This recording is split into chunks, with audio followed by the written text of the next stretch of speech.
नमस्कार सर्वांना.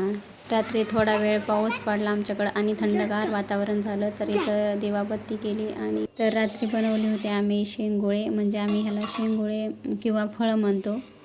ज्वारीचं पीठ, गव्हाचं पीठ आणि बेसन पीठ मिक्स. हिरवी मिरची, लसूण, जिरे, कोथिंबीर याची पेस्ट करून घेतली आणि त्यात हे सगळं एकत्र केलं. चांगलं घट्टसर मळून अशा प्रकारे आकार दिला आणि पातेल्यात तेल, जिरे, मोहरी, पाणी टाकून शिजवून घेतले.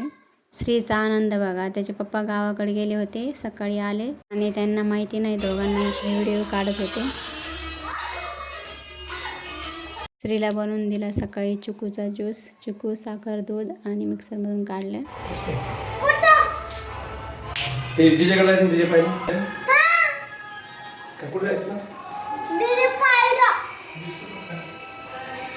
व्हिडिओ बघितला असेल तर धन्यवाद. बाय.